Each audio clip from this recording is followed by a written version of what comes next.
a energia ou a respiração é a liga entre matéria e espírito, né? Essa liga é tão importante porque ela atua em todos os processos. Então, a respiração controla processos cognitivos. Por isso que é tão essencial. Quando uma coisa você está com raiva, para e respira, acalma. Você tem medo, para e respira, se separa do medo, porque o medo não é você, um sentimento que está vendo.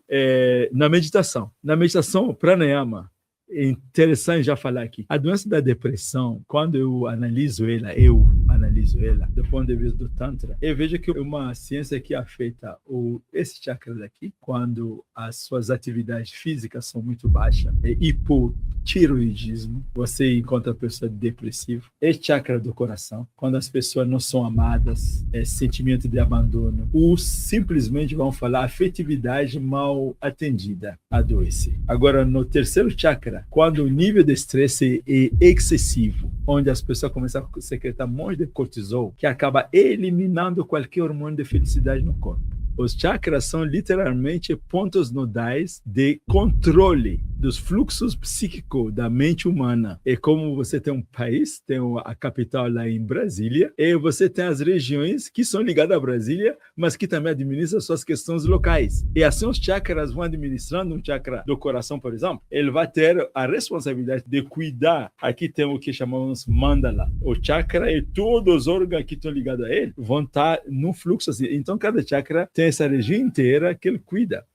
Aí os chakras mais inferiores são ligados à materialidade, os chakras do meio à sentimentalidade, à parte emocional, e os chakras superiores apontam algo além da matéria.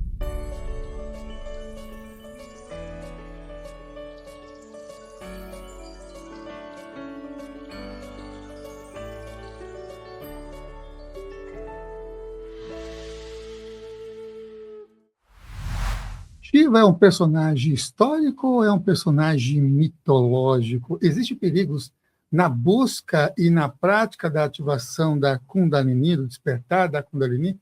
Qual é o antídoto tântrico para a depressão? Essas e outras perguntas serão respondidas por Dada Ginandananda aqui na TV Consciência Próxima. Mais uma vez, ele está aqui com a gente. Bem-vindo, Dada! Muito obrigado, caro irmão Samuel, na Consciência Próspera. Sempre quando vem para cá, me lembro da consciência, não qualquer consciência, uma consciência próspera, uma consciência que traga luz, felicidades e fraternidade. Que maravilha! A gente estava conversando aqui antes de começar, inclusive, essa nossa gravação, esse nosso programa de hoje, falando do evento, da alegria que nós estamos sentindo de participar de um evento que chama-se Encontros Conscienciais, que vai ser realizado agora, no próximo sábado e domingo, das 9, não é das 10 agora, não, deixa eu ver aqui na programação, deixa eu colocar a programação para vocês, que esse evento ocorre agora, nesses dias 1 e 2 de agosto, olha aqui na telinha para vocês verem, dia 1 e 2 de agosto, 9 da manhã. Das 9 da manhã até das 9 às 18, 2 dias seguidos, com muitos personagens, assim, consciências, que trazem estudos, que aprofundam há décadas esses conhecimentos. Você vai ter a Marina Renault, você tem o Dr. Sérgio Felipe de Oliveira, Marisa Oliveira, Marcelo Cotrim, Dada Ginandananda, Wagner Borges, eu, professor Samuel de Paula, Valdeci Carneiro, Marluz Paiva e o Dr. Américo Barbosa. Todos nós, nesses 2 dias, né? 1 e 2 de agosto, já agora no sábado. E eu quero dizer uma coisa para vocês, não tem mais vagas para o presencial, esgotou as vagas presencial, mas você pode adquirir um formato online, assistir ao vivo a nossa partilha nesse dia, você pode também pegar a gravação desse evento, Encontros Conscienciais, um ou outro, ou os 2, o pacote, você que escolhe. Se informe, ou manda um e-mail, não, uma mensagem de WhatsApp. Ou manda uma mensagem de WhatsApp para esse número aqui, ó, 11 988 80 15 45, a gente já manda o link direto para participar deste evento. Eu acho que eu tenho até o site. Se tiver também a disponibilidade, vai estar aqui na descrição. Ó. Na descrição, o Lucas, o Iago e a Gabi vão colocar na descrição, que é unispirito.com.br, aí tem / Encontros Conscienciais, esse que está aqui aparecendo na tela, e que também está na descrição para você fazer a sua inscrição e participar da gente nesse formato também online. A gente vai estar presencial, porque já esgotou as vagas também lá, Quem sabe no próximo você consiga também um ingresso para o presencial em São Paulo. Quem está fora vai aproveitar muito essa partilha de conhecimentos, olha, visões diversas e que se une, que se converge mesmo, né, na consciência, né, Dada? O que é que você pode dizer sobre isso? Não, né? é isso, que o assunto é consciências, né? E transformação. Por muito tempo o planeta Terra vem andando com a visão do materialismo como base da vida. E, na verdade, está sendo demonstrado pela física quântica que a matéria, na verdade, nem é matéria, é uma coisa bem sutil. Inclusive, uma das palestras que eu vou fazer lá é para mostrar esse limiar entre matéria e consciência e mente. Matéria e mente, para, claro, ir também na consciência.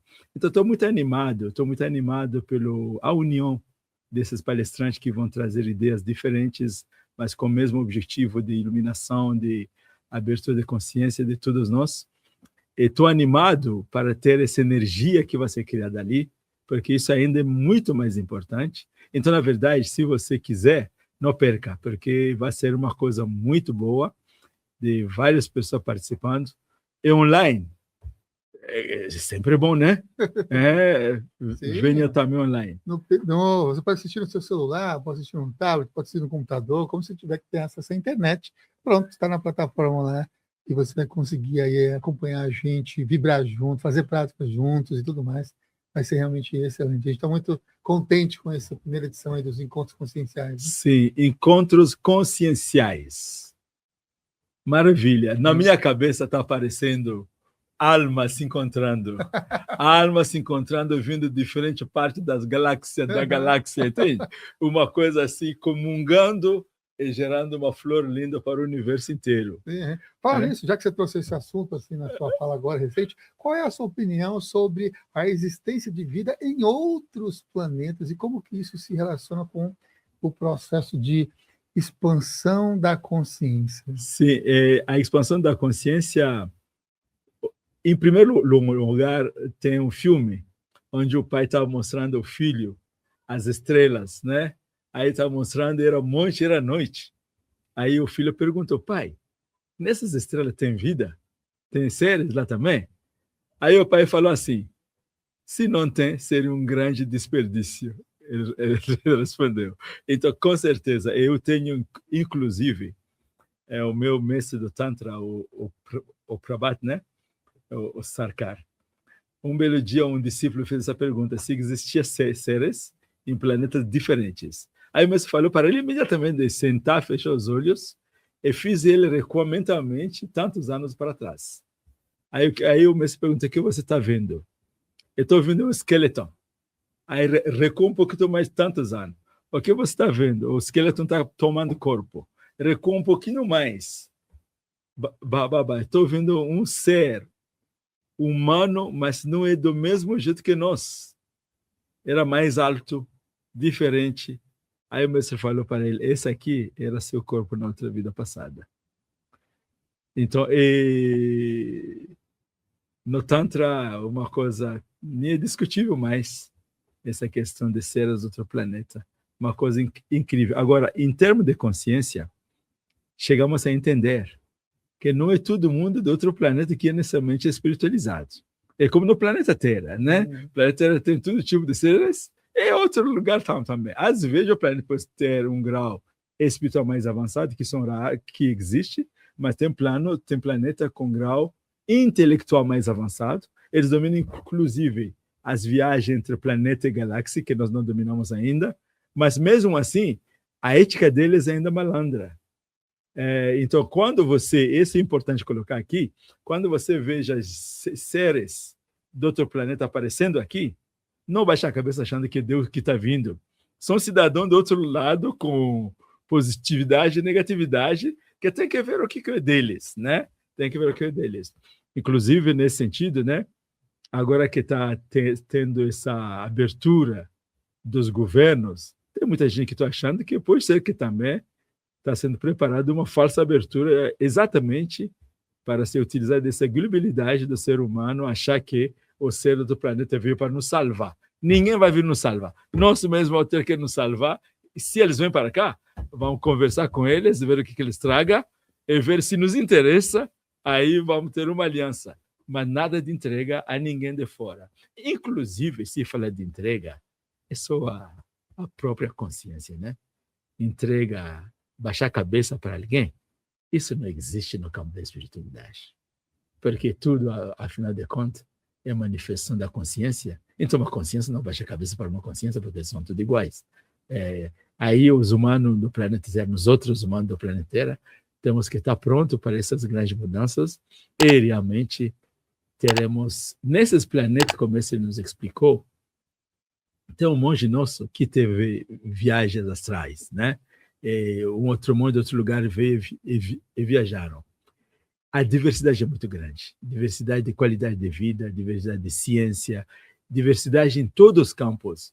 É incrível que eu sonho que nosso planeta Terra está quase nesse momento de sair dessa massificação do materialismo, entrar nesse campo mais psíquico, mais espiritual, que vai facilitar a abertura da mente humana.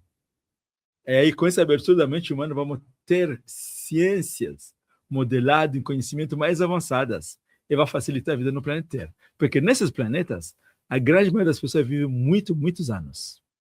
Tem um deles, seu coração está mal, vai no hospital, pegou seu DNA, pega alguns elementos, vai no laboratório e produz um coração. As pessoas vivem muito tempo, é uma qualidade muito bacana. Uhum. Já que a gente está falando desse assunto de conexões com seres extraterrestres, de outros órbitos, ou cidadãos de outros lugares desse grande universo, Shiva é um extraterrestre? É um personagem mitológico ou é um personagem histórico? Se você olhar a época que ele nasceu aqui no planeta Terra, não tem como dizer que o cara vem daqui, entendeu? Aquela época era muito brutal, muito assim, sem cultura, sem espiritualidade, totalmente assim, no nível, isso 7 mil anos antes, né? E, com certeza foi um ser que veio de outro lugar, nasce como todos nós, de um pai e de uma mãe aqui no planeta Terra. É interessante mencionar que ele nasce de uma família ariana e mongol. Então, uma raça mista. Ele, por isso que ele tem esse cabelo enorme e preto de chinês, né? Então, no Tantra, nós conhecemos ele como humano. Não falamos que ele é ET, nós falamos que ele é humano porque já nasceu aqui. Quem nasceu aqui é humano. Pode vir de qualquer lugar, vem de onde quiser. Mas entra no corpo humano, já dominamos. Ele é humano agora, né? E aí, como humano, né? Ele ajudou muito como mestre espiritual a difundir a ciência do Tantra, a ciência da medicina ayurvédica, da medicina tântrica, a música. A música foi o primeiro a organizar a escala musical, né? A escala musical em 7 escalas. Foi o cara que fez isso, relacionando a escala musical com sons do Vishuddha Chakra, incrível os vogais, os som vogais, né? Além dessa parte dele de um mestre que construiu a sociedade, a contribuição maior dele é nos ensinamentos da ciência da meditação, porque ele é que permite realmente o que meus amigos espirituais chamam de viagem interior. A viagem interior, que é a viagem de expansão psíquica, de abertura dos espaços interectoplásmicos, uma coisa incrível. Com isso, ele dito que ele ajudou a tornar seres humanos ordinários simples em seres humanos extraordinários. Essa é uma coisa que eu, se vou me lembrar de Shiva, me lembro dessa parte. Uhum. A outra parte que ele fez no social era lutar contra o sistema de caça na Índia. Ele não aceitou as castas, ele lutou para unir, mas o povo não queria se unir. Em algum momento ele teve que participar da luta mesmo para harmonizar a sociedade. E foi um líder social, com muita consciência. Então, é uma mistura de um ser incrível, coração amoroso enorme, fácil de satisfazer, mas, ao mesmo tempo, uma firmeza muito grande quando se trata do ser humano. Quando tem sistema de caça, por exemplo, vocês vão ver em algumas linhas assim, um ser ou outro, às vezes, um é mais elevado que o outro. O Shiva faz questão, você quer entrar no Tantra, reconheça que você é igual a todo mundo. Se você não reconhece isso, você não tem lugar no Tantra. Essa tradição existe até hoje. Se vou na Índia, que essa cultura de caça existe, um cidadão vem querer se iniciar no Tantra, e está com essa corda da casta de Brahmana, da casta mais elevada, eu vou fazer para ele uma primeira pergunta: você é superior a alguém? Ele vai dizer não. Se você não é, então por que você está usando isso? É da minha casta. A casta faz a diferença. No final de contas, eu vou ter que cortar aquilo ali, e ele vai ser um de todos os demais. Esse é um primeiro ponto. O segundo ponto que é bacana, mesmo com os mestres tântricos, os caras que evoluíram alto, quando senta todo mundo no mesmo nível. Não tem ninguém sentando num pedestal elevado como se fosse o grande mestre de tudo, e todos os outros são os pequeninhos que são... E isso é a visão da consciência. A palestra, esse evento que nós vamos ter, né? A consciência que é a mesma, que vibra em todos os seres humanos, que cada um vai realizando no nível outro. Apesar do crescimento metafísico do ser humano, esse crescimento metafísico não lhe faz superior ou inferior a outro, porque na essência todos são seres divinos, com consciência, com alma, divino. Então não tem... Esse é o Shiva que me traga essas conversas. Uhum. Em termos de comparação, em termos históricos, então, porque ele é um personagem histórico humano, sim, de 7.000 anos. Nessa localização da linha histórica, onde é que está, então, Krishna e onde é que está Rama nessa linha de conexão em relação à presença histórica de Shiva? Então, podemos conversar. Eu sou meio controversial nessa questão, mas vale a pena, né, trazer as controvérsias. O Shiva são 7.000 anos antes. Krishna aparece 13.500 anos depois. Então, o Krishna, que está no meio do nosso tempo, ao tempo de Krishna, de Shiva. O Krishna está bem no meio. Isso. Agora, Rama, aí que vem a controvérsia. A controvérsia é que, na verdade, o Ramayana, que é um livro que foi escrito pelo Valmiki e Tulsidas, que traduziu na língua local, foi, na verdade, um livro para ensinar ética para as pessoas, para ensinar espiritualidade para as pessoas. E aí ele criou atores na mente dele. Então, na escola que nós entendemos do Tantra mesmo, aquela visão que Rama nasceu em Ayodhya. Ayodhya é um lugar na Índia, onde tinha um templo islâmico, que os indianos destruíram, os hindus destruíram, porque era o lugar de nascimento de Rama. Para o tântrico, isso é uma grande aberração, porque Rama nunca fisicamente nasceu na Terra. Ele não teve corpo humano aqui. Agora, o nome Rama, que é interessante, eu acho às vezes, alguns dos nossos irmãos acham assim, o nome Rama vem com letra Ra, R-A-M-A. Essa raiz acústica Ri, Ra, Ro, Ri, é uma raiz acústica da energia. Alguém que é cheia de energia, muita vitalidade. E Ma, alguém que com essa energia e consciência transmuta as coisas, modifica a coisa. Esse atributo é um atributo de Deus. Aí as pessoas pegam Rama, aí vão no Ramayana, que é uma épica muito fantástica, muito bonito, muito educativo, muito assim, e decide agora que Rama é um Deus. Então, Tulsidas e Valmiki aparecem no planeta bem depois de Krishna, muito tempo depois. Não sei se não acho mais de 1.000 anos antes. Sim. Uhum. E Krishna, então, já que ele está no meio, vamos aí, Krishna e Jesus agora. Krishna e Jesus nessa relação. Krishna e Jesus, interessante. Que Jesus vem 2.000 anos atrás, né? E Jesus é um grande professor. Quando meu professor fala dele, ele falou dele, diz que era uma alma muito doce, uma alma muito amorosa. Ele diz a alma mais amorosa que pisou no planeta Terra.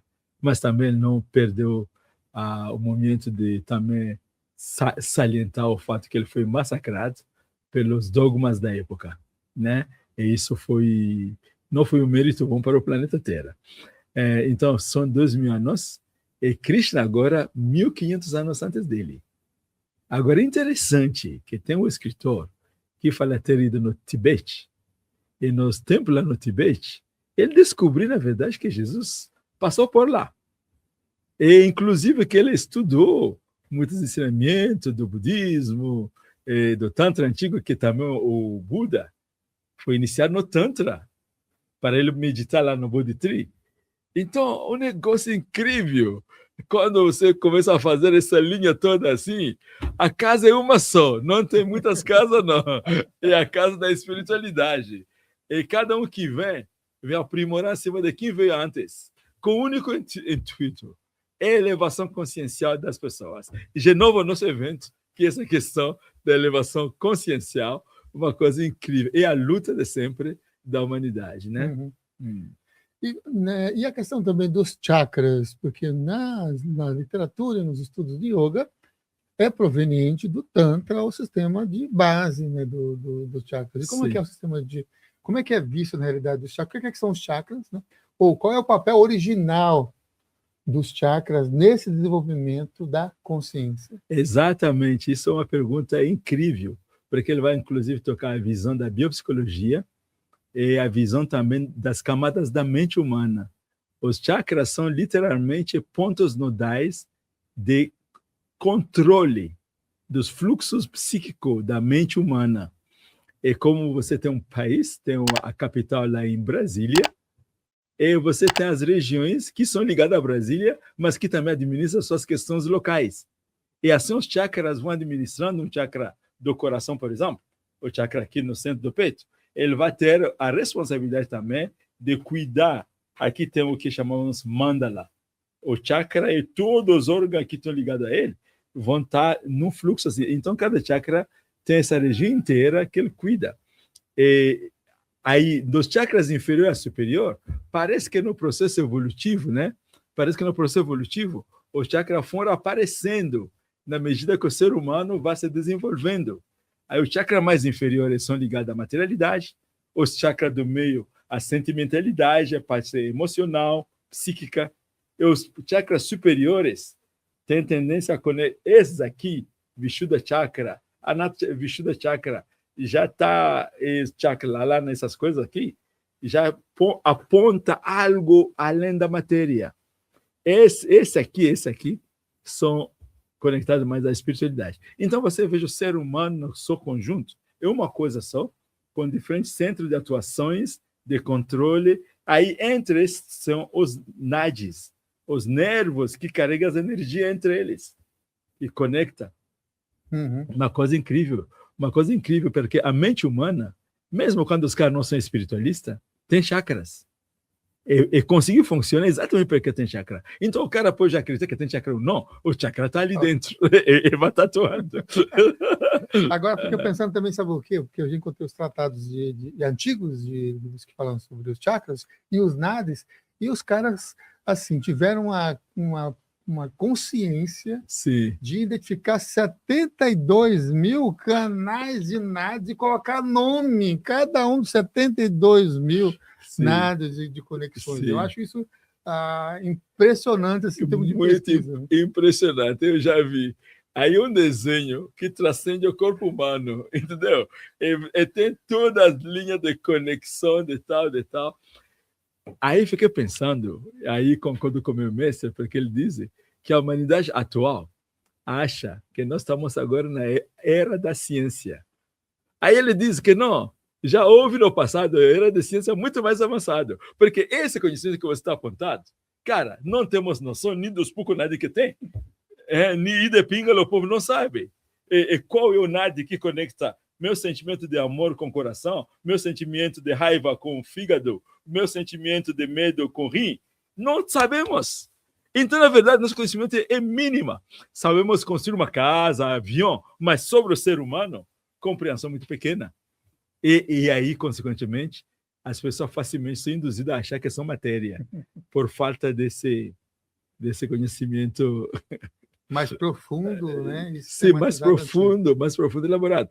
Mas acredito que são os mestres mesmo que visualizaram essas coisas. Porque quando o Shiva vem, ele encontra um pessoal que já estava fazendo a pesquisa de 16 mil anos atrás, 15 mil anos atrás. Alguns arianos vieram na Índia, encontraram o povo local. O povo local aqui era dravidiano, mongol e austríaco.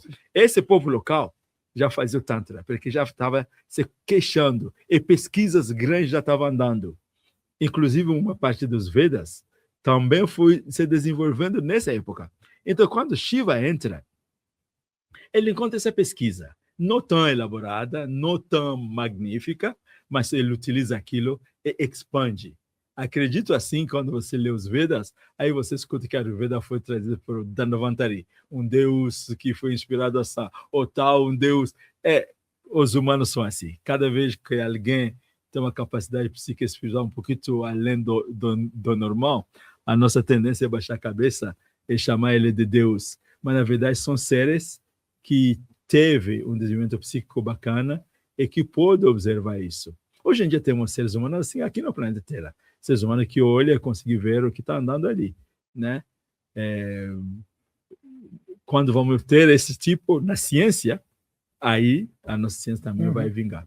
Vou falar em ciência na modernidade, a ciência moderna, a ciência de agora, sim, ciência antiga ou milenar, tem mostrado evidências assim preciosas da importância da respiração consciente. Você vê aí o fenômeno que é o mindfulness, que entrou e adentrou em diversos campos da sociedade, das empresas, em tudo quanto é lugar. Tudo. Fala um pouquinho sobre essa importância, então, do pranayama, do que acontece com o corpo e a mente dessa que você falando dessa coisa, já veio na minha cabeça a imagem das perguntas que você fez, dos chakras, das glândulas, dos órgãos motores. Qual o motor atrás disso aí?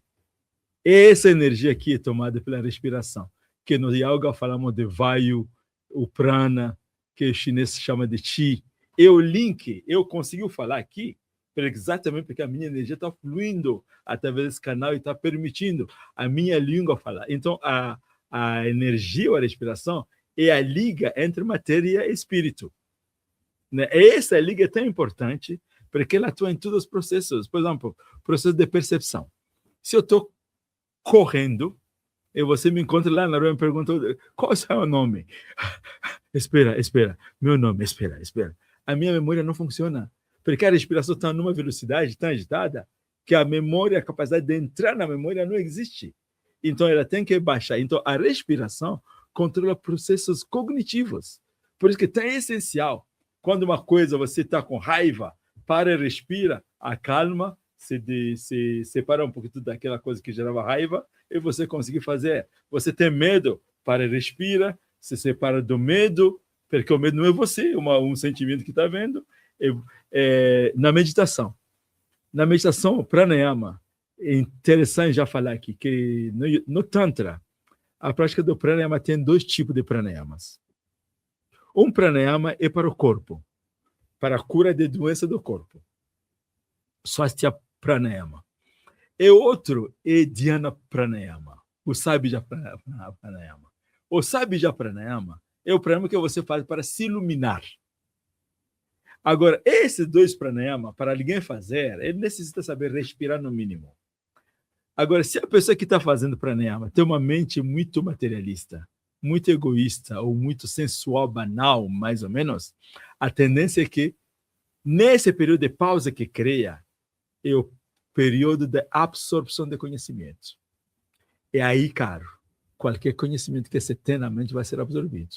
Então, ao invés de criar um santo de um cidadão bem malandro, você cria um demônio dele. Ele vai ser condicionado pelo que ele memoriza. Aí que você veja no Tantra e em todas as religiões, todos os caminhos espirituais, as pessoas falam na primeira entrada, no pontapé da escola, da ética, da conduta humana, do amor, do respeito, de empatia, de se colocar no lugar do outro. Porque esse aí começa a criar uma mente magnânima, uma mente amorosa, no mínimo a mente que se questiona antes de fazer qualquer coisa. E isso leva, quando você entra com pranayama, amplia essas qualidades, aí o discernimento fica mais, a empatia fica mais, o amor fica mais. Mas eu quero dizer que a importância não é nessa questão da ética. A ética é a base, mas a meta é cognição, unificação com a consciência. E esse processo de transmutar o eu em matéria espiritual também acontece nesse período de pausa. Então, a tendência é quando a que está meditando, você começa com uma respiração forte, consciente daqui, quase nem sente mais a respiração. A respiração vai ficando, não que ela morre, mas ela fica mais quieta. Esse tempo da contemplação, é o tempo da percepção, é o tempo de assentar a visão. Luz divina eu sou, luz divina eu sou. Você citou o medo. Como é que a gente pode lidar, então, com o medo? E é possível eliminar todos os medos que o ser humano tem, que nós temos aqui neste planeta?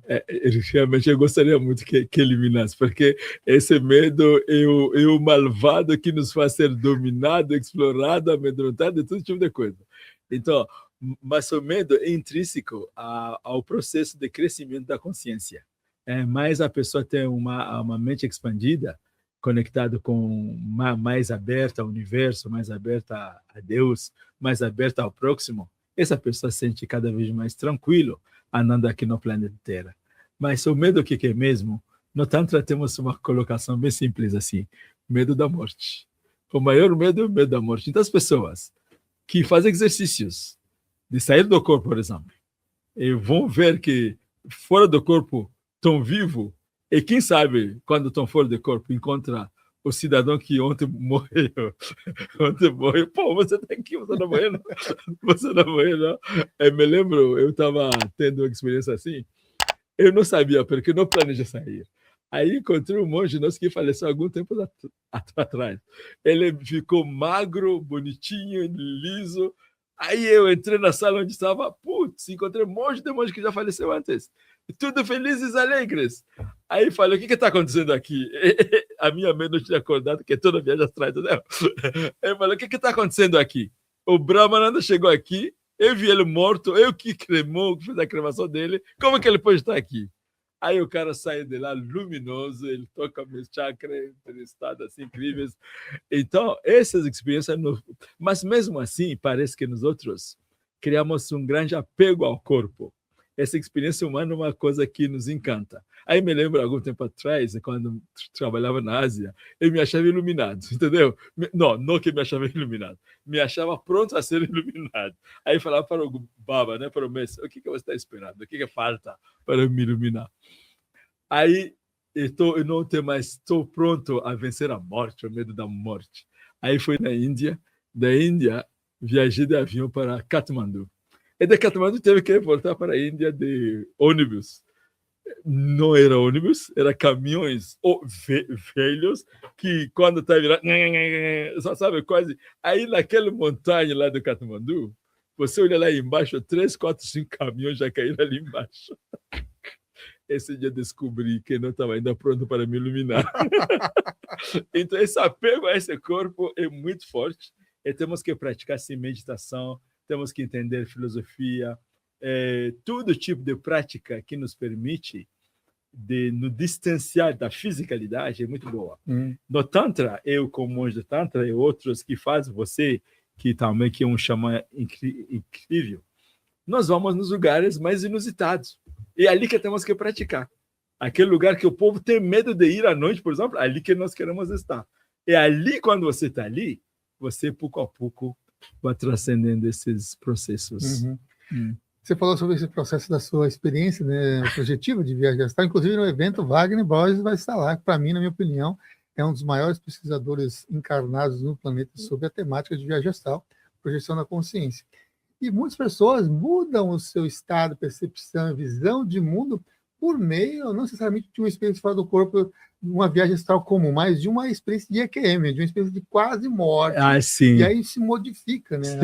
Tem um monte, todo mundo que teve essa experiência de EQM, no mínimo o que eu vi, quando eles voltam, se tornam universalistas.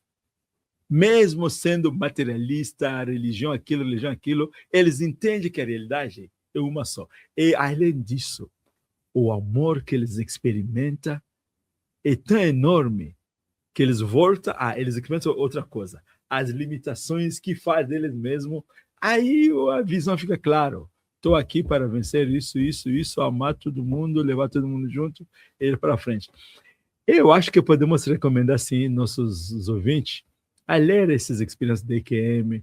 Pegou o livro do Wagner Borges, né, um livro Viagens Espiritual. Viagem espiritual, muito como, bom. como você falou, o maior que tem hoje aqui no planeta Terra, né? No mínimo no Brasil, eu não conheço ninguém da capacidade dele. Então, são coisas assim que vão abrir o processo de conhecimento. É uma pedra a cada vez, sabe? Você colocar essa aqui, outra ali, e daqui a pouco você tem um mosaico muito bonito que aparece, que aparenta o tudo, sabe? Uhum. Vale a pena. Tem uma nos epitetos, né, uma das formas que é atribuídas a Shiva, que é Pashupati, Sim. né, do senhor dos animais, inclusive Sim. que a gente encontra em pinturas rupestres, a gente encontra em tradições posteriores como a celta, a gente encontra em tradições no mundo inteiro, a gente encontra esses Sim. senunos na cultura celta, entre outros caminhos de conexões.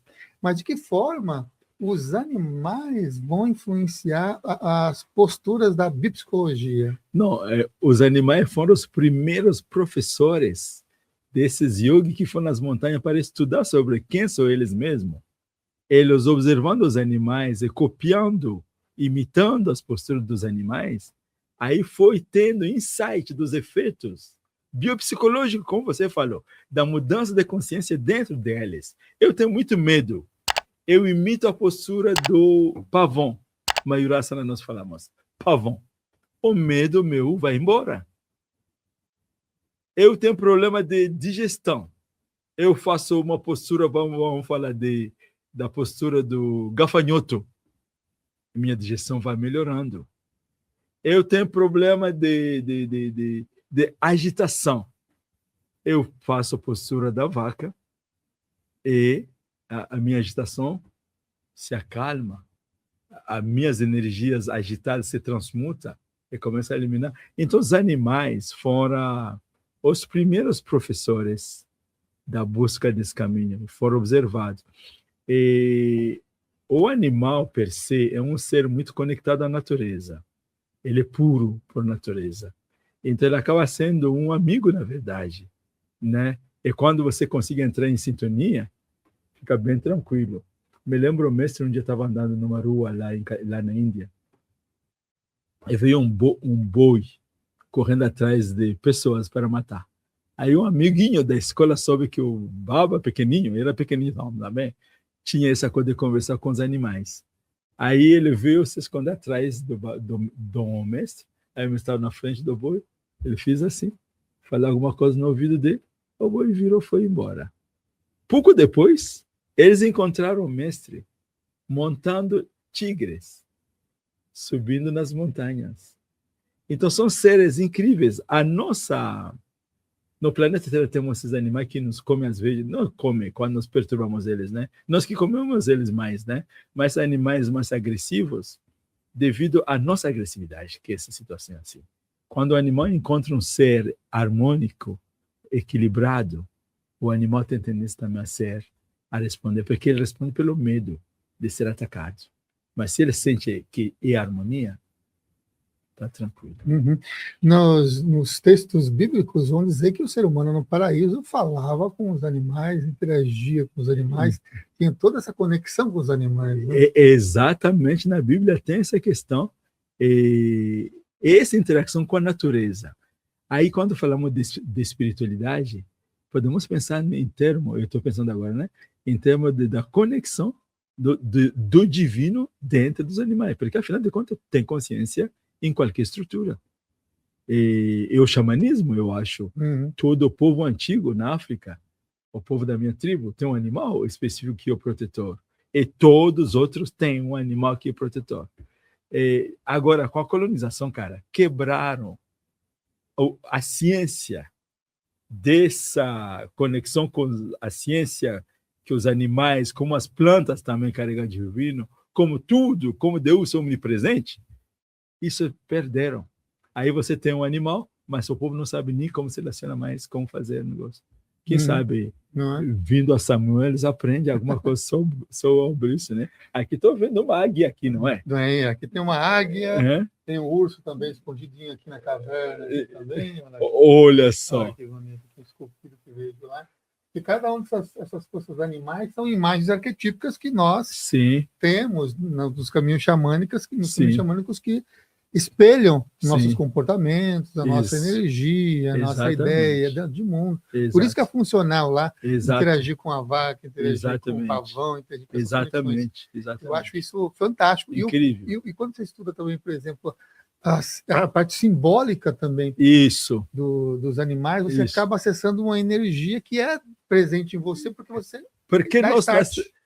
eu vi uma vez, só para te completar nessa visão que você está colocando, porque algumas pessoas que vão achar que esses caras são panteologistas, uma visão de Deus, que Deus está nos animais. Não que Deus está nos animais. Deus criou tudo, e todos nós estamos nele. Entendeu? Uhum. É o contrário. Aí o que eu vi uma vez, eu vi o desenho de um feto. Uma semana, 2 semanas. Se você acompanha esse processo, todos os animais. todos os processos animais estão ali. Então, na verdade, estamos carregando, em curto tempo na barriga da mãe, passamos pelo todo o processo que passamos no processo evolutivo nosso. Uhum. É isso incrível. Na Índia, por exemplo, você encontra, eles têm o Ganesh. Ganesh que o povo adora aqui, está tranquilo, tem mantra de Ganesh. Mas o que era ele? O povo precisava de força. E o animal mais forte, mais poderoso é o Ganesh. E o amiguinho dele, rato, lutava muito, matava muita gente. Para ter mais gente para lutar, o ratinho que é o animal que mais se reproduzem. Então, os dois são os amigos que o povo antigo cultuava exatamente para ter força e números para vencer as batalhas. Uhum. É incrível. Bacana. É excelente também essas conexões, né? Que é, nesses estudos mais xamânicos voltados para essa visão da Índia, Sim. O rato é o animal de poder do Ganesha e o Nandi, o touro, né, é o animal de poder de Shiva, de conexão com Shiva, né? Aí você tem de Brahma, Hansa, então tem essas conexões com os animais, trazendo essas figuras de conexões. Incrível essa, né? Colocação sua. Do Brahma, Hansa, de tal, né? E eles deveriam colocar do Krishna um cavalo, né? Porque Krishna ficou mais nos cavalos, né? Que normalmente no Krishna eles colocam o pavão. Pavão? Sim. Uma das colocações que coloca no Krishna colorido. É o pavão. Sim. E quando ele está na conexão de golpe, é também uma vaca também de conexão, né? Sim. Golpe vem de golpe, que é vaca. É vaca de conexões. Então, que é vaca que nutre, que faz tudo. E aí, por exemplo, quando você vai ver os aspectos das mães divinas, aí você vai ter uma com tigre, outra com leão, outra com isso são os animais, exatamente os veículos que eles usam, para tal. É incrível, só para dar uma ideia para o povo nosso daqui, eu acho que podemos comparar isso ao pombo do catolicismo. Né? O Espírito Santo que caminha através dele. Aí o São Francisco, na sua meditação, ele fala do pombo de fogo, entendeu? Pombo de fogo que entra em êxtase. Para o yogi, claro, é a Kundalini dele que estava explodindo, entendeu? É incrível. Fantástico. Aí você vai ver Jesus também interagindo com as forças da natureza. Sim. Você vai ver essa fala de conexões com seres, de outras conexões invisíveis e fazendo um negócio que é milenar, que é busca de visão. Então, vários seres vão se recolher, os rishis. Isso. É uma busca de visão, que Siddhartha Gautama fez na floresta. Isso. Também é o mesmo processo. É uma busca de visão, da visão de si. Exatamente. Você falou sobre... Deixa eu colocar a câmera aqui em mim agora. Você falou sobre Kundalini. Então, o que é a Kula Kundalini? E é correto dizer, porque tem no popular, né? Que a Kundalini é uma energia sexual, porque tem uma associação de algumas décadas para cá que Kundalini é associado quase que entrelaçado com a energia sexual. E existe perigos, aí a pergunta que eu fiz lá na abertura do programa, existe perigos na busca ou na prática desse despertar da Kundalini? Você já presenciou também essas questões assim? O que eu vi das pessoas que ficam butoladas com a Kundalini, querendo despertar a Kundalini de qualquer forma, na verdade, são pessoas que têm medo de viver a realidade e que acham que despertando a Kundalini vão se tornar super-homens, seres extraordinários, e aí vão ser o chefe de todo mundo, vão ser... Então, essa visão é perigosíssima, porque realmente não tem atalho ao processo de crescimento espiritual. Se alguém te fala, faça isso aqui, amanhã você vai se iluminar, é um mentiroso. um processo de autoconhecimento, conhecimento interno, de limpar as traumas. E isso a Kundalini não apaga de um minuto para o outro. Agora, falando da Kundalini per se, na nossa compreensão da Kundalini é a força da criação do universo. É a mesma consciência e energia, porque no Tantra temos a visão que consciência e energia nunca separam as duas. Agora, você pode ter mais energia na madeira, menos consciência visível. E quando essa estrutura se materializa dentro do corpo humano, na base da espinha, ela é a minha individualidade. Então, a Kundalini sou eu, no meu ser primal. Agora, eu também tenho alma. Aí, esse Sahasrara Chakra. Então, na base da espinha tem a Kundalini, aqui, e a diferença entre as duas, que são os diferentes chakras, é o caminho que eu tenho que percorrer para me emancipar, para me iluminar, para alcançar a unificação e o estado de yoga. Então, nesse caso, quando tomamos a Kundalini, nessa compreensão, porque as pessoas falam energia, mas na verdade as pessoas não entendem o que é energia. Energia é energia, vamos trocar as energias. O que é energia você vai trocar? Então, a Kundalini sou eu. Como falamos dos chakras Rapuku, de acordo com a potência da Kundalini das pessoas, os chakras também vão estar vibrando correspondentemente. Então, apesar de quando você tem uma pessoa ABCD, essa pessoa ABCD tem um brilho diferente da Kundalini, tem um brilho diferente de chakra, dependendo do seu desenvolvimento metafísico. Então, na verdade, a Kundalini é você, eu, crescendo da matéria, evoluindo em direção à consciência. Mais você quebra as amarras, mais você quebra as ilusões, mas eu que estou quebrando, a minha energia expande. Aí falamos que a Kundalini expande, ganha mais energia. Na verdade, é capacitação pessoal. É isso. Aí, nessa visão, quando fala sexualidade, isso realmente virou tão popularizado. Tem um monte de terapeuta assim.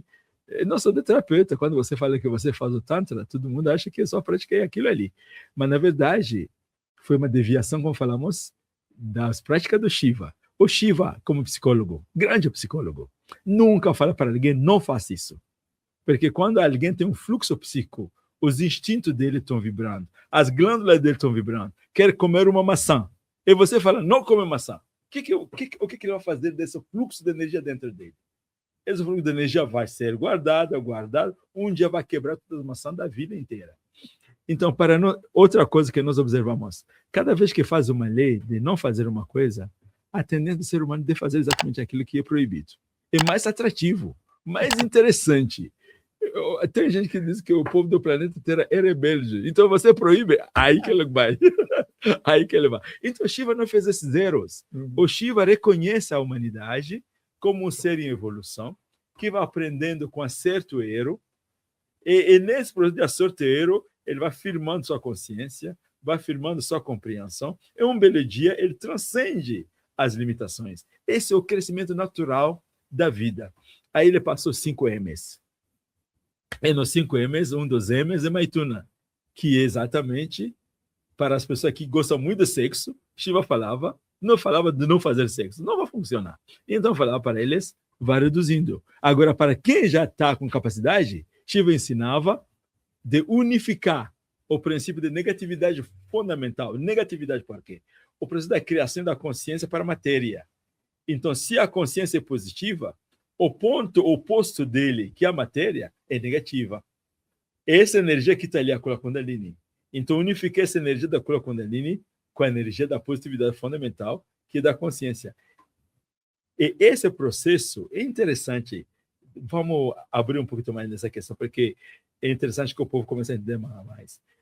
Se o normal é da consciência para a matéria, de Deus para a Terra, vamos falar assim para o povo entender, de Deus para a Terra.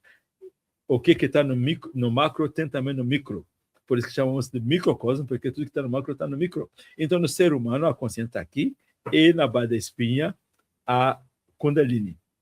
Esse movimento descendente é um movimento natural, movimento da extroversão, movimento da materialização. O movimento espiritual é um movimento contrário. É uma luta contra o natural. É uma luta contra a força negativa. Então, ela precisa força, ela precisa energia, ela precisa conhecimento, senão a força vai aplicar como? Ela precisa conhecimento. Aí, nesse esforço, que a pessoa vai se desvinculando com a estaticidade adquirida no processo de descer. Agora, não tem como sexo, que é um desejo carnal, vai iluminar um ser humano. Ao contrário, vai embrutecer ele mais.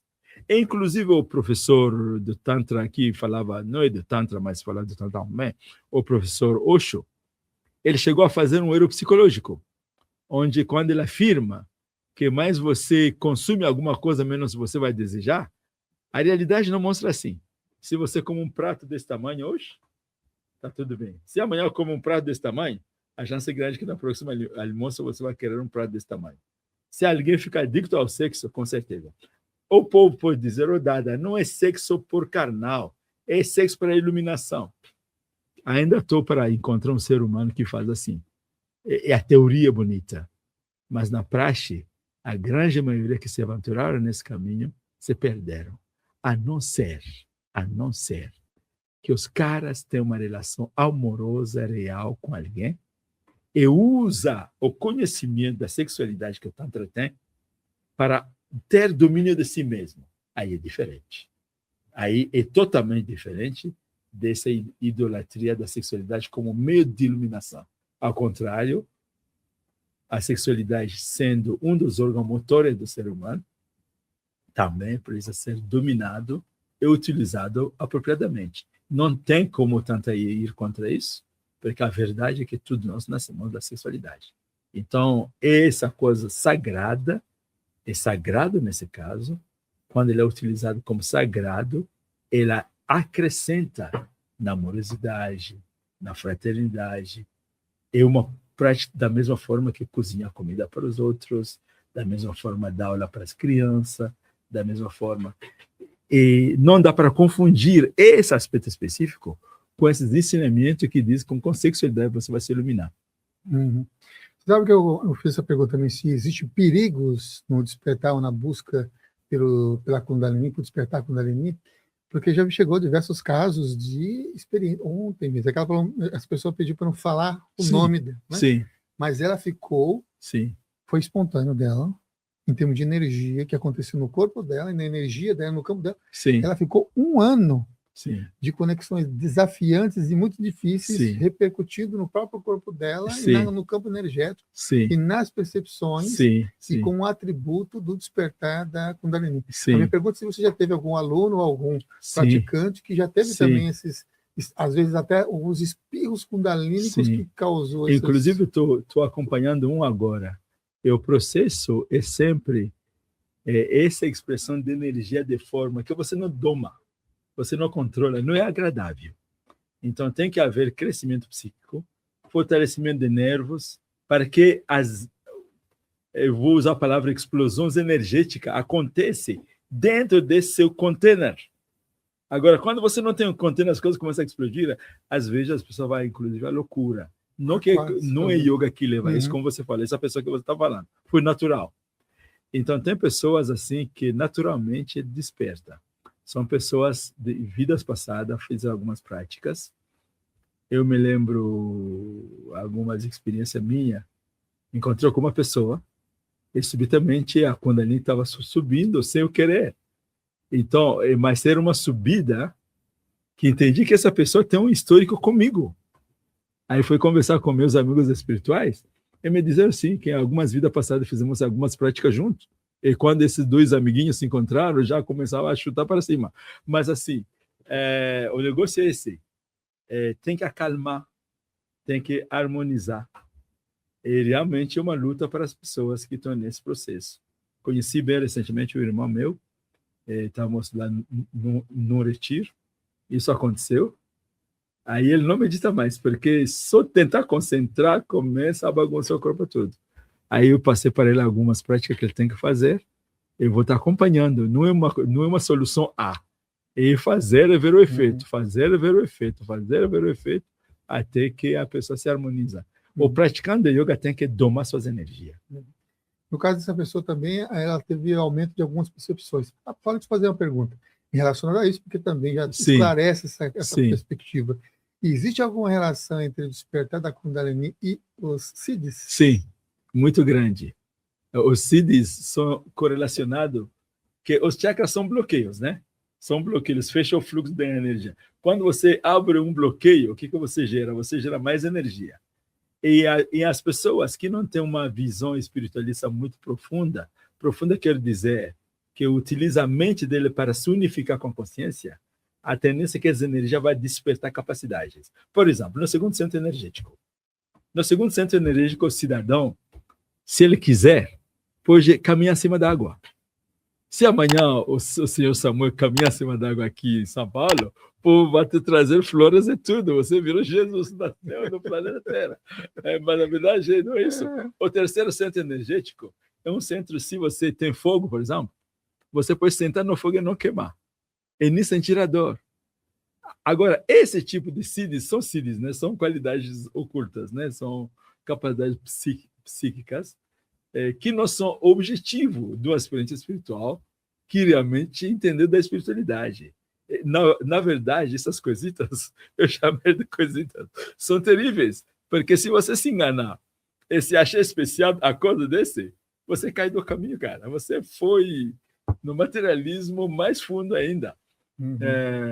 Então, o que eu vou falar? Sim, tem perigos, o Siddhi tem perigo, mas para um aspirante espiritual que conseguir desenvolver bem sua ética, aí a mente está tranquila, calma, não se deixa influenciar pelo ter popularidade, ter mais aquilo que os outros, essas coisas de ego, essas energias criadas, em vez de se expressar em Siddhis externos, ele utiliza essa energia para aprofundar sua penetração psíquica dentro da sua meditação. Então, o meu mestre costumava perguntar assim, tem várias lições de meditação no Tantra. Aí uma pessoa queria mais lições. Aí Baba perguntava, o que ele está fazendo? Está fazendo assim, está trabalhando assim, ele está trabalhando, está ajudando as crianças, está criando hospital? Sim, Baba, ele está fazendo, então tá bom, vamos passar para a lição. Aí depois de 1 mês, de 2 meses, o cara aprendeu, o mestre perguntava, como que ele está? Ele está meditando? Sim, Baba. Agora me conta, está fazendo mais trabalho? Entendeu? Está fazendo mais trabalho. Então, essas energias têm que ser canalizadas em 2 linhas só.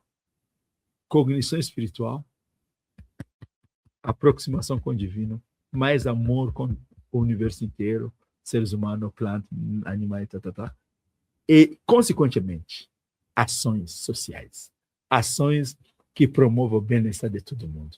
E mais a pessoa é saudável internamente, os chakras dele são saudáveis, tudo o fluxo é bom, essa pessoa tem que assumir a responsabilidade da comunidade.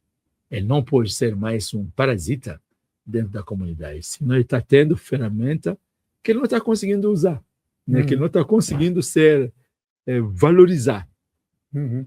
É isso. Sempre que me lembrei agora dessa sua fala de uma passagem, de um ensinamento, na verdade, do mestre Sri Yukteswar, né, que é o mestre do Yogananda e tal, que ele teve uma espécie de uma expansão consciencial e tudo mais. O mestre ouviu com calma e depois deu uma vassoura para ele varrer, para ele fazer o servo, né, para ele fazer um serviço para a comunidade. Exatamente, para fazer o serviço. Na Índia, quem vassoura a rua são os intocáveis. Então, os mais baixos da sociedade, supostamente. Esse cara que teve essa expansão, pega assim, vai limpar lá. Para abaixar a onda. Agora, para ele, pegar isso com humildade, pé no chão, trabalhando com a terra, se aterriza, se harmoniza com a natureza. E essas energias que estão assim, borbulhando, isso é importante colocar. No Tantra, essas experiências espirituais de expansão acontecem. O mestre nos explica. Você medita, entra no estado que você quiser, dentro do seu quarto. Saiu do quarto para o mundo, vem normal.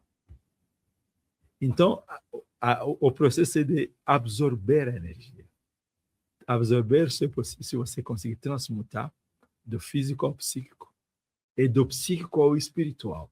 Se a energia para no psíquico, aí vai excitar os instintos, as tendências do medo, de raiva, e a pessoa vai se perder no caminho.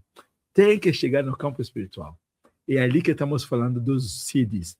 Os siddhis são perigosos se a pessoa não entra. Inclusive, o Tantra, por muito tempo, foi colocado como um caminho perigoso. Na Índia, você encontra as pessoas falando isso aqui.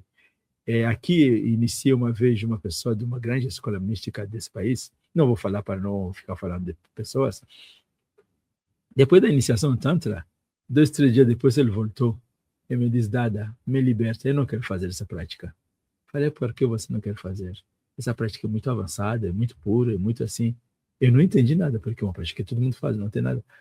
Aí descobri que na escola deles, eles têm essa visão, que você despertando a sua Kundalini, você fazer a meditação é perigoso. Aí ele estava com medo de fazer.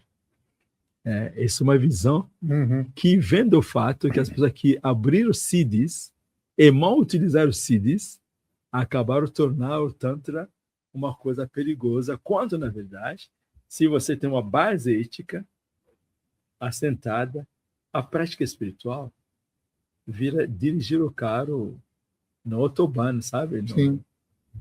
Na estrada enorme. A gente observa também nesses ensinamentos dos mestres. Você sabe que o Ramakrishna também, Sri Ramakrishna, também fazia os mesmos ensinamentos dos seus discípulos de sair de uma expansão e ir para o pé no chão e ficar mais... vivenciar a nossa vida aqui, no aqui e agora, né? Sim. E ele, sendo um grande mestre, tendo também uma grande dificuldade de ficar por aqui. Não, muito. Porque ele não conseguia parar por aqui. Foi muito difícil. Ele tinha, o meu mestre, ele explica que Ramakrishna tinha um amor a Deus muito grande. Muito grande. Inclusive, eu passava a noite inteira no templo cantando mantras. É um cara, assim, incrível. Eu conheci o Ramakrishna por conta de uma revista chamada Planeta aqui no Brasil, uma revista que é um livrinho cada dia. Parecia um livro vermelho, assim. Inclusive, eu vou fazer uma pergunta que tem uma das edições que eles falavam sobre o Tantra. Teve uma edição que falava do Tantra na revista Planeta. Sim. É francesa, depois veio para o Brasil na sua tradução por aqui, né? Mas aí veio produzido por brasileiros. Que eu e o Wagner já entrevistamos que foi um dos editores, que é o Luiz Pellegrini, que está encarnado até hoje. Que maravilhoso. Aqui a gente contemplou com muitas histórias de conexões, porque para mim, na minha infância, minha adolescência foi algo que abriu o caminho para essa percepção. Olha, você para a espiritualidade, na adolescência, 14 anos de idade, para mim é algo muito especial. Isso, né? É incrível. De conexão. O mestre fala que quem começa o caminho espiritual lá para 12, 13, 14 anos tem chance de se iluminar nessa vida. É mesmo? Sim, você tem. Aí agora é meditar mesmo. Incrível isso. E eu até comprei, que está ali em cima, essa edição, porque eu pegava emprestada na biblioteca, porque eu morava na periferia de São Paulo, não tinha dinheiro para comprar livro, eu pegava emprestado. Puxa. E por que eu lembrei agora aqui da revista Planeta? Porque você falou sobre Maituna. Sim. E teve uma das edições da revista Planeta que falava sobre o Tantra da mão direita e da mão esquerda, e falava sobre os 5 M's. Aí a pessoa fala, não, é só os 5 M's. Então, vou trazer a pergunta aqui. O que são, então, os 5 M's? Isso. Então, os 5 M's são essas aulas que o Shiva estava passando para as pessoas, de acordo com sua índole. Podemos limitar ele em 2 estilos, que está muito denso, muito apegado à comida, muito apegado a sexo, muito apegado à bebida, muito apegado a peixe, a carne. Shiva ensinava, não tem problema, vai comendo, mas vai reduzindo pouco a pouco. E as pessoas que têm a capacidade, não são tão apegados, aí Shiva ensinava o sutil. Então, ensinamento denso e sutil. Nessa coisa do Tantra do sexo, infelizmente, eles não entenderam a psicologia do Shiva. A psicologia do Shiva ajuda o ser humano a caminhar os passos até a iluminação. Entendeu? O cara que está nadando na lama, você não exige ele de estar com um vestido branco agora. Começa com moreno, depois assim assado, até chegar no branco. Então, os 5 M's. O primeiro deles é mamsa. Mamsa, que é carne. Mas também que ter controle da língua. O Tantra entende que se você tem controle da sua língua, você harmoniza, armazena bastante energia, você pensa antes de falar, Então, você é útil nos diálogos e tal, né? Então, esse é mamsa, controle da língua para discípulos avançados. Para discípulo pouco avançado é carne, comer carne. Aí, o segundo é matsya, aí é peixe. Lá no Bengal, o povo gosta muito de peixe. Não tem bengali, é raríssimo encontrar bengali que não come peixe. Aí, para os discípulos novos que gostam de peixe, Shiva ensinava, vai comendo e reduzindo. Discípulo avançado, o peixe mudava. O peixe agora são os nadis, e de pingala. Se você veja esse e de pingalas, quando você pega pedaço, parece um peixinho. Aí ele falava de comer o peixe de ida e pingala no Agya Chakra, que é basicamente ter controle das suas energias. É uma coisa incrível isso. Aí, mamsa, matsya, mada que é bebida alcoólica, né? Os que bebem muito, o cara bebe 20 cachaça ao dia, por exemplo. Ele está feliz da vida. Cara, ontem bebi 20. Você nada, eu bebi 25. A alegria dele é esse quanto cachaça eles beberam. O povo tem que entender que tanta carne, peixe, sexo, bebida, o que estamos procurando mesmo? Felicidade. É o negócio que procuramos. Então, essa busca da felicidade não é ruim, é positivo.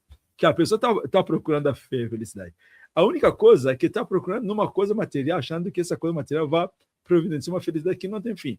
Então, quem bebia 20 cachaça ao dia, hoje vai falar, começa a beber 15.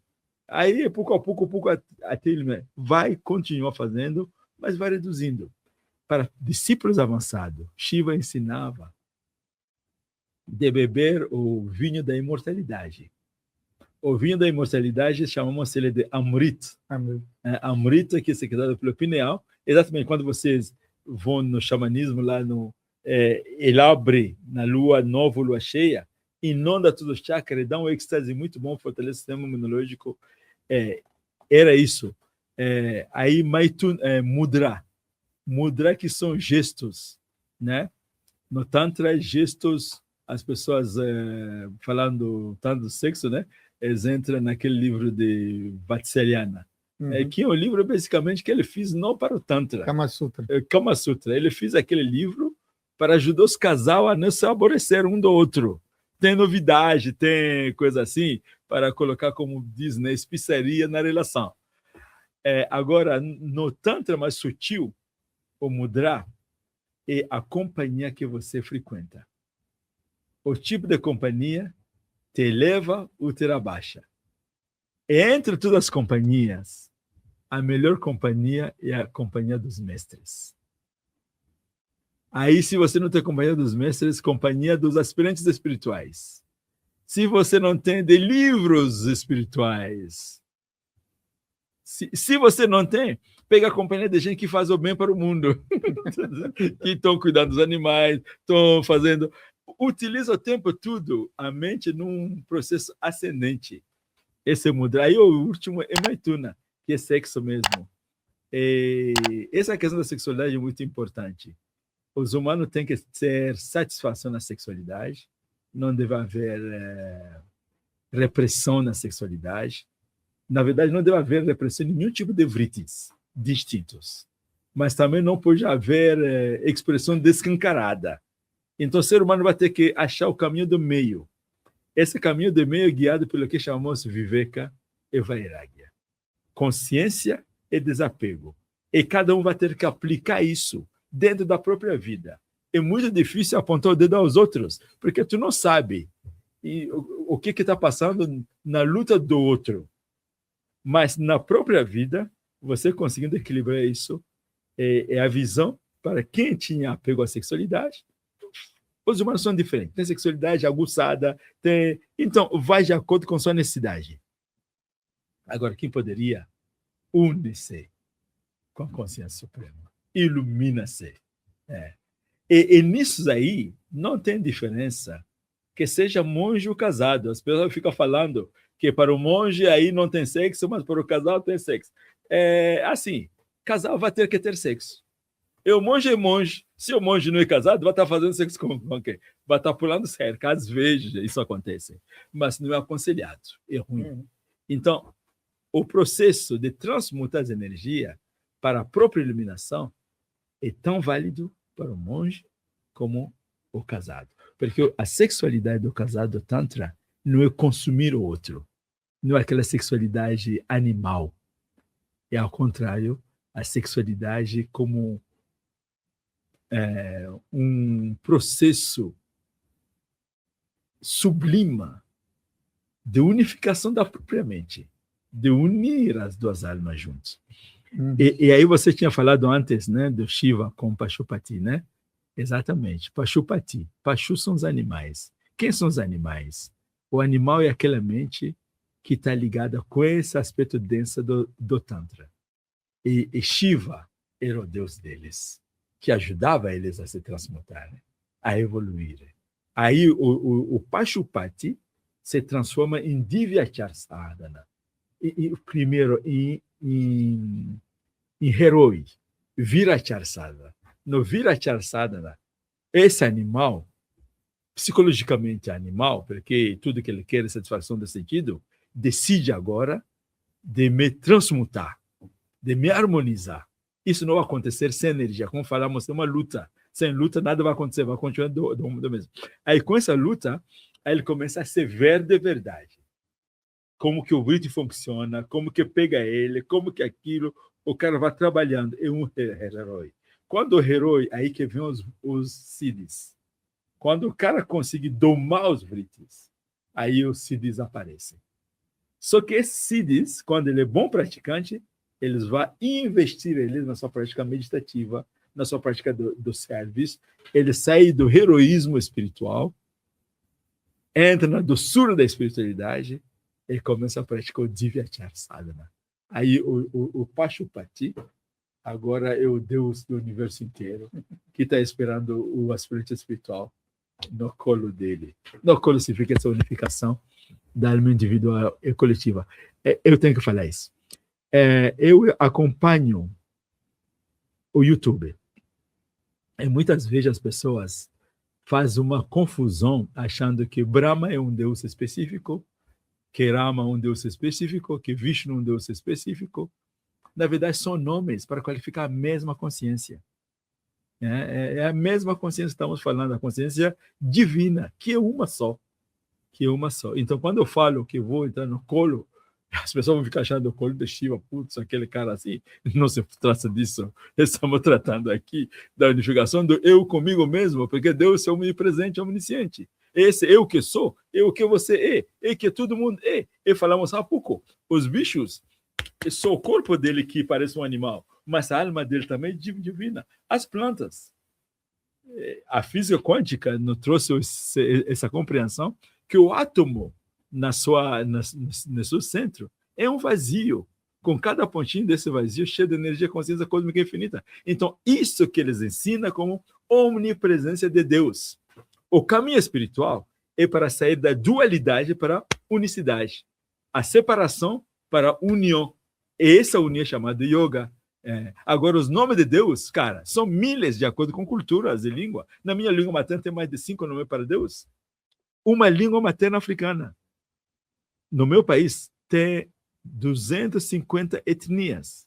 Cada uma delas tem suas línguas. Dentro da minha etnia, tem mais de 5 nomes.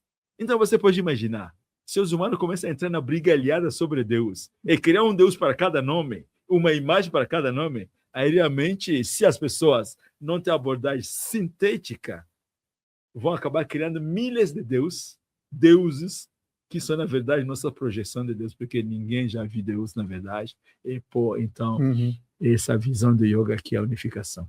Nessa sua fala de agora, né, traz aí um Tantra com outro viés, né? Um Tantra voltado para o processo evolutivo, processo de desenvolvimento, processo de expansão ou processo de reconhecimento da própria essência que existe na pessoa, que para nós vai ser traduzido como sendo uma elevação, né? De você se elevar. Cara. Elevar mentalmente, ou elevar psiquicamente, ou elevar psicomental, ou elevar espiritualmente, uma elevação. Então, o Tantra é um caminho de elevação consciencial, de auto-reconhecimento das suas próprias potências do divino em si. Caro, eu não poderia colocar isso melhor que você fez aí. Por isso que eu gosto de conversar com o antigo. O Samuel é um cara que eu amo muito, me inspira muito. E nos diálogos, assim, os insights dele chegam como essa colocação dele aqui agora. Exatamente, o Tantra é a ciência de crescimento para a humanidade. Tanto no campo material, no campo emocional, no campo psíquico, espiritual e no campo espiritual. Aí esse Tantra é um rio enorme que alimentou várias escolas, várias linhas. As pessoas ficam brigando, eu sou católico, eu sou islâmico, de onde vieram? A essência é a mesma, o mesmo rio. Então, nesse sentido, você acertou. Agora, dentro de mim, sim, eu tenho que ir me conhecendo mais e mais, e despertando minhas capacidades e potencialidade. Me conhecendo mais, inclusive a minha humildade também crescendo com isso. Isso, por exemplo, quando entramos no campo do conhecimento, eu chego no seu aqui agora, né? Aí, a primeira coisa, eu vi tudo isso ali e pensei, putz, Samuel lê muito, tantos livros. Eu não li tanto assim, não. Então, você veja a limitação do conhecimento, entende? O conhecimento, quando você tem um conhecimento, que você descobre que precisa conhecer mais. E que o seu conhecimento, a humildade vem nesse processo. Então, o ego de se achar o cara também é uma coisa incrível. E outro ponto também relacionado a isso que eu penso assim, ser importante é também não fugir da nossa realidade de ser humano. E a maioria dos grandes mestres que está aí fala assim, estou a um passo da iluminação. Não vou enquanto o outro não... Eu não vou dizer um bodhisattva, né? Que é o compromisso, eu vou ficar aqui voltando até o último ser humano, que olha só, que maluco esse ser, né? Essa consciência, né? Não, enquanto qualquer pessoa estiver ainda, né, preso nessa roda, eu vou ficar aqui e vou voltar.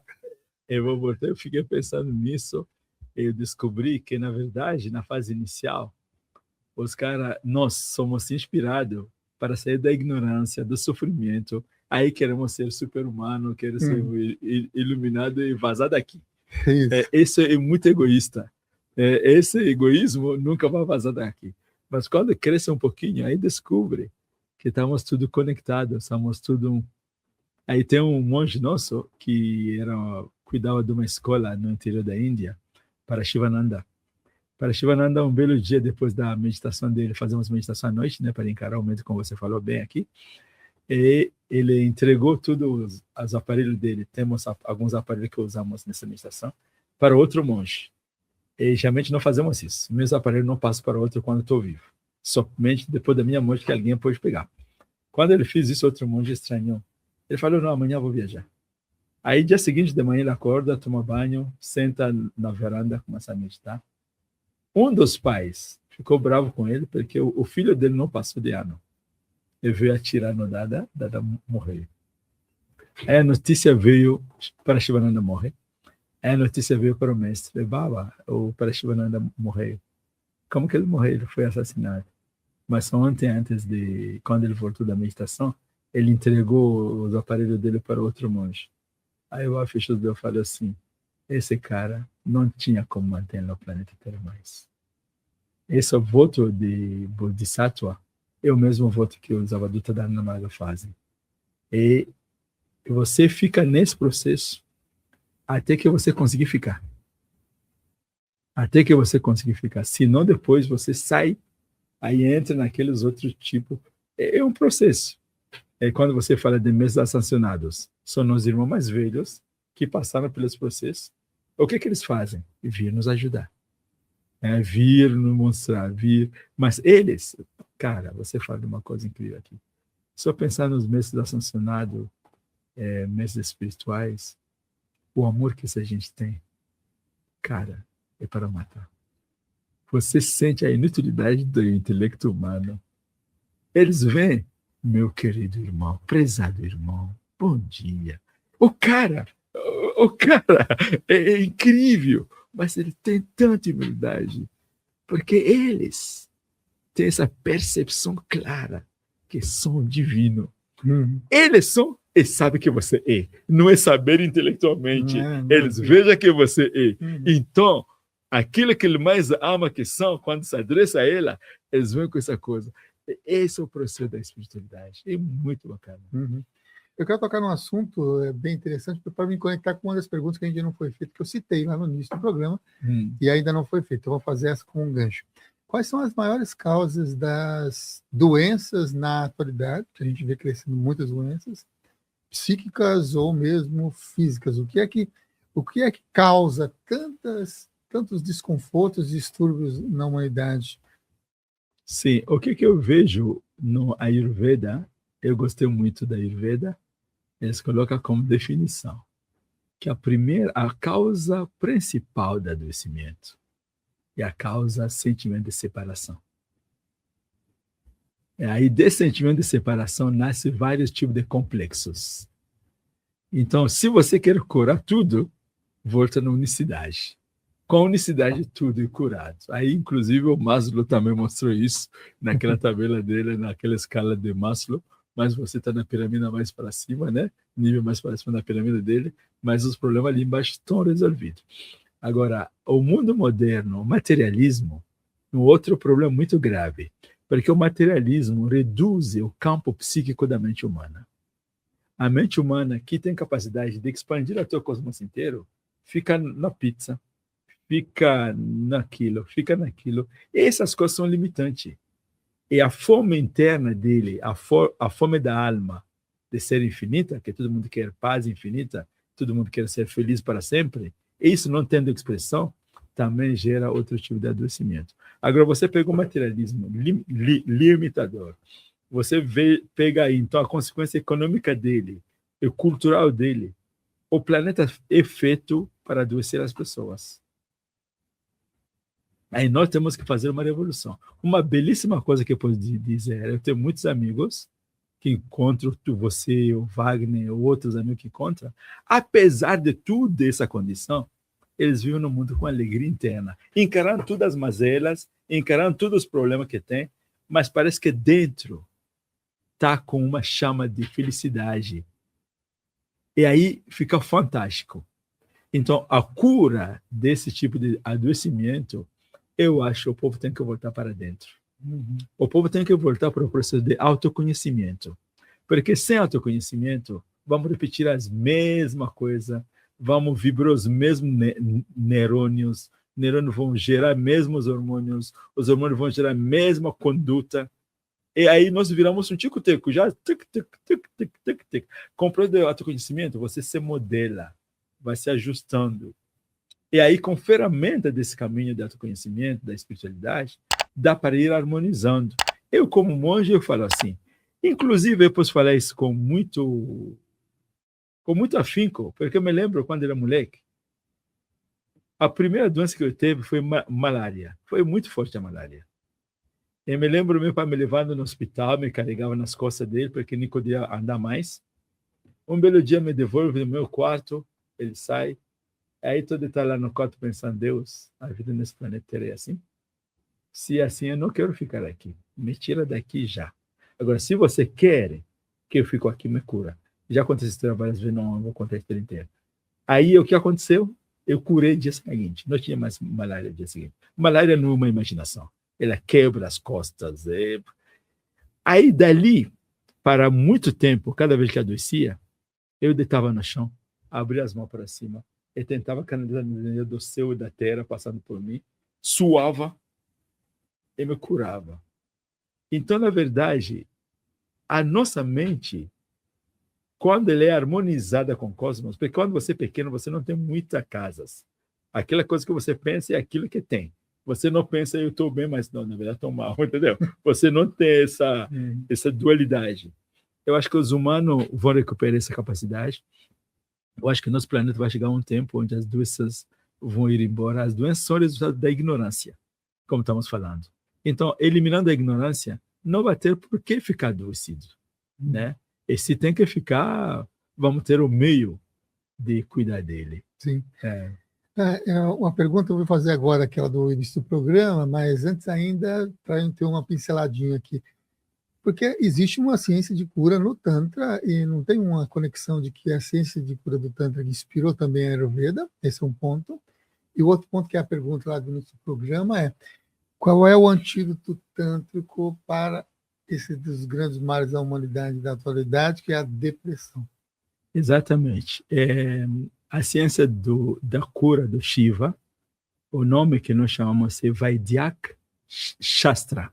Vaidyak Shastra. Shastra significa são textos, e Vaidyak, se você veja na Ayurveda, o médico ayurvédico, ele chama ele de Vaidya. Vaidyak Shastra. Agora, esse Vaidyak Shastra do Shiva, não reconhecia casta, não reconhecia tal. Fui andando, os védicos vêm aprender de Shiva algumas coisas, mas também continuam com suas coisas. Em algum momento se mistura, em algum momento se separa. Foi péssimo para a Índia, porque poderia aproveitar desse conhecimento que Shiva trouxe e do conhecimento que tinha para fazer uma ciência maravilhosa. Mas não pude fazer, porque o sistema de casta, quem faz pesquisas sobre o morto, por exemplo, da cirurgia, é um cadáver. Quem abre o cadáver? Quem limpa o cadáver? Os brahmanas, que os caras que têm conhecimento, não poderiam. Quem poderia são os Shudras, que nunca estudaram. A ciência foi desaparecendo. Essa é uma questão que a Índia, no livro que eu vou te trazer de Shiva, Baba escreveu um livro sobre Shiva, você vai ver como ele discursa isso muito, muito bacana. Agora, a doença da depressão. A doença da depressão, quando eu analiso ela, do ponto de vista do Tantra, eu vejo que uma ciência que afeta esse chakra daqui, quando as suas atividades físicas são muito baixas, é hipotiroidismo, você encontra a pessoa depressiva, é chakra do coração, quando as pessoas não são amadas, é sentimento de abandono, ou simplesmente vão falar afetividade mal atendida, adoece. Agora, no terceiro chakra, quando o nível de estresse é excessivo, onde as pessoas começam a secretar um monte de cortisol, que acaba eliminando qualquer hormônio de felicidade no corpo. E o último, falamos há pouco do Maituna, mas tem que considerar ele também, o segundo centro energético. Quando a relação humana não é bem atendida, se tem problemas na relação afetiva entre as pessoas, aí você entende que estou fazendo uma diferença entre a relação afetiva do Anahata Chakra e do segundo centro energético, porque aí, na Índia fala assim, uma mulher pode castrar o marido em um dia se ele quiser. Simplesmente fazer, você não presta, cara. E o cara vai se sentir o pior de homem que existe nesse planeta Terra. Ei, não estou falando isso para você fazer isso. Se você faz isso para alguém, você está bagunçando com a vida de um ser humano. Eu só estou falando para dizer como tem que ter essa harmonia. Então, com esse 4, cada vez que alguém tem depressão, nós temos que ver qual é a causa e como ajudar. Mas sempre eu vou dizer que aqueles que praticam diariamente essa conexão com o divino e que cuidaram de seu processo ético, a chance de entrar em depressão é muito pequena. Porque a esperança é muito grande. O amor é muito grande. E, às vezes, também nasce a certeza de onde você vai e como ir. Então, não tem ignorância. E pode ter um pouquinho, mas a coisa está mais harmonizada. Você é um ser humano que sabe onde vai, como vai e por que vai. E isso aí é uma potência. O que eu quero dizer? Autoconhecimento. Cara com pé no chão, mansa, encarar as dificuldades, encarar os medos. E, como falei, a experiência espiritual não é isento dos problemas. Ao contrário, ele tem que encarar mais problemas que todos os outros, porque ele tem capacidade de encarar. É isso que eu colocaria. Maravilha. Sim. No início dessa nossa bate-papo aqui, dessa entrevista no Consciência Próxima, você falou sobre o Shiva como sendo aquele que é o professor, aquele que vai ensinar sobre as vibrações psíquicas, né? A música, a conexão. E uma das coisas que está atrelada a todo qualquer conhecimento hindu é mantras. Sim. Se propagou pelo planeta de uma maneira fenomenal que foi para o cotidiano. Mantra, mantra, mantra, mantra, mantra. Se fala de mantra, de mantra, de mantra. Né? O mantra, vamos trazer esse mantra. Babanam Kevalam. Agora você está me alegrando. Não, então, mantra é uma palavra com dois sons. Man e tra. Man é mente, manasa. A mente humana. Tra é libertar. Então, aquele som que liberta a mente, liberta. Um professor, tem um monge que foi fazer, não me lembro se era de Ramakrishna, o Vivekananda, não me lembro que foi um desses aí. Ele foi numa universidade. Aí nessa universidade ele falou do mantra que libertava a mente. E o cara, um professor de física, falou que é bobagem. Onda não liberta nada. Onda é físico. Pá, pá, pá, pá, pá. Aí o monge falou para o cara, você é um idiota. você não sabe de nada, você é miserável. O cara ficou bravo na frente dos estudantes. Aí o monge falou, desculpa, eu não queria te insultar. Eu só queria te mostrar como uma palavra estúpida, idiota, pode te tornar de um ser humano passivo como você era, a um ser humano que ficou assim. Então, a palavra, sim, tem efeito na mente, eles têm onda. Agora, isso o povo tem que entender. Hoje em dia, a ciência já avançou muito, que nós somos ondas. E quando uma onda está no lado da onda, no mínimo esse estudo na física, você cria um processo de ressonância entre as duas ondas. As duas ondas, se estão positivas, vão se elevar. Se uma é positiva e outra negativa, essa aqui vai baixar. Se as duas são negativas, os dois vão se enfiar e aquela coisa demora baixo, tudo santo ajuda. Então, essa é a ciência dos mantras. Bhavanam Kevalam, o Chaitanya Mahaprabhu, que é o penúltimo a criar um mantra no planeta Terra, Hare Rama, Hare Krishna, Krishna Krishna, Hare Hare, criou o mantra dele e diz que em 500 anos viria um outro mantra que seria um mantra interessante. Eu, estudando essas coisas, adoro muito, porque quando você estudou Krishna, você encontra ele falar, na época do Krishna, falava assim, onde há Krishna, onde há Dharma, ali há Krishna. E onde há Krishna, ali há vitória. Tato Dharma, Tato Krishna, Tato Jaya. Se relacionava a um ser. Onde há Dharma, Krishna vai estar. Lá ele vai levar a vitória. A humanidade hoje chegou no nível de universalismo muito grande. Nós somos de diferentes religiões, diferentes culturas. O Krishna é uma personalidade que, para mim, eu sei que não é indiano tal, mas para quem não é do Tantra, é um indiano. Vai perguntar Jesus, vai perguntar tal. Então, a frase de hoje, onde há Dharma, há vitória. Então, aí o mantra, Bhavanam Kevalam, tudo é consciência divina. Cada ser humano, ao entoar Bhavanam Kevalam, primeiro tem que se reconhecer como Baba. E, de novo, uma revolução no campo espiritual. A visão sempre de escravo e mestre que dominou o planeta por muito tempo, isso tem que acabar. Porque, como falamos já, não existe um Deus superior, um Deus inferior. Não existe um infinito maior, um infinito, outro menos infinito. É infinito, é infinito. Então, já que todos são manifestação de Deus, todos são iguais. Agora, eu tenho que realizar isso na minha vida para acabar com a minha dualidade. Aí eu canto Bhavanam Kevalam. E minha mente vai andando, me lembrando de Samuel, me lembrando de tal pessoa, me lembrando, e tudo isso vai vibrando em consciência, em consciência, em consciência. E pouco a pouco o processo de cognição, de transmutação das ondas, essa frequência vibracional que está se formando, vai chegar um dia estabelecer permanentemente o fato que sou Baba. Aí entra naquela coisa que estava falando dos mestres nos encontrando com tanto amor e respeito, porque eles vejam Baba em você. O mestre, o Anandamurti, um belo dia, falamos Baba não Kevalam, ele falou, você sabe, quando vocês falam Baba não Kevalam para mim, eu também falo Baba não Kevalam para vocês. Porque eu sei que sou Baba. Vocês não sabem ainda, mas vocês também são Babas. É por isso que eu chamo você meu mini Babas. Significa um Baba em potencial, que não se reconhece ainda como Baba, mas é interessante colocar isso. Quando fala Baba em potencial, as pessoas podem achar que você é 50% Baba. Não, você não é 50% Baba. Você é Baba 100%. A única coisa diferente é que nosso intelecto não realizou isso. E o processo da espiritualidade inteira, que é esse processo de autoconhecimento, de conhecimento e de prática do Robin, é o processo de ampliar nossa amplitude cognitivo a ter essa visão da consciência como um só. E isso é incrível, isso transcende qualquer tipo de barreira. É isso. Maravilha. E aqui você vai acompanhar aqui na descrição desse vídeo e também aqui na tela o contato do Dada. Cadê o contato do Dada? Eita, não tem aqui o contato do Dada. Aqui, ó.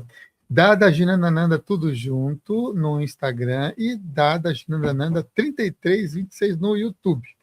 Esses são os dois canais aqui que você consegue encontrar sobre o trabalho do Dada. Olha aqui, ó, eu coloco aqui na tela para vocês. Está passando aqui embaixo também, olha aqui, ó.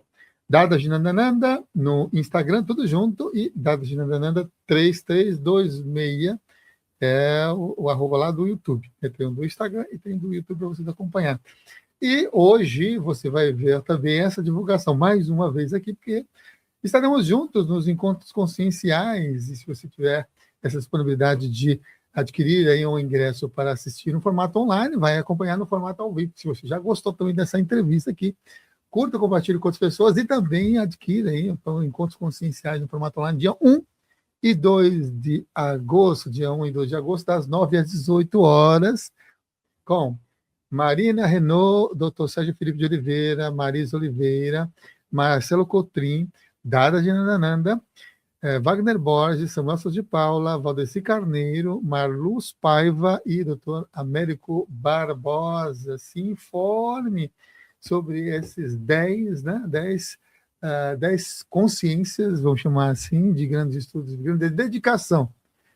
Décadas, cada um desses tem décadas de dedicação ao estudo da consciência, à prática, à vivência dessa integração, ser humano, consciência, e o que nós podemos vivenciar no bem viver no bom caminho, né? No bom caminho de expandir, integrar, o tântrico, né? Que fala dessa conexão, expandir e integrar, né?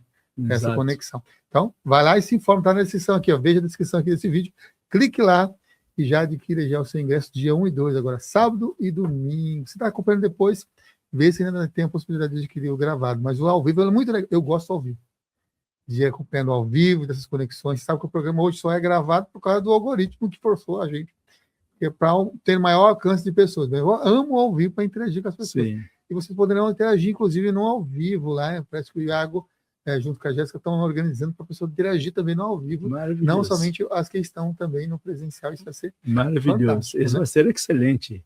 Não pessoas interagindo a partir da sua posição online. Aí é imperdível. Sim, demais. Aí é imperdível. Tem que entrar online, quem puder, vamos festejar junto. Celebrar esses encontros da consciência. Muito bom. Quero agradecer mais uma vez aqui ao Dada, que se organizou para estar aqui com a gente, aqui no estúdio, para falar desse programa especial para você, né? Falando sobre essa ciência oculta, do tanto, psicologia, né? Essas anatomias energéticas da libertação que a gente abordou aqui hoje. Foi realmente fantástico, agradeço mais uma vez. Foi excelente. Eu que agradeço. E pedir para você deixar aquela mensagem de encerramento antes de subir aqui a nossa vinheta. Então, gente, esse é o momento que estamos passando no planeta Terra, um momento muito especial. Ter amigo como Samuel é incrível, é um cara que me inspira bastante, leva a ter conversas bacanas, é um encontro de espiritualista. E se você tem a oportunidade de encontrar esse tipo de pessoas, eu acho oportuniza. Né, vamos ter esse evento, encontro de consciência, encontros conscienciais. Então é uma coisa incrível que vai acontecer. E você mesmo assume a si mesmo. E você é o mestre da sua vida, você é o comandante do seu barco. E não tem ninguém que vai vir fazer alguma coisa para você se você não quiser. E o planeta está nas suas mãos. O que fazemos de nós que vai refletir no planeta. Então seguimos junto nessa luta, nessa última fase da transição planetária para um planeta de luz e paz. Muito agradecido. Namaskar, queridão.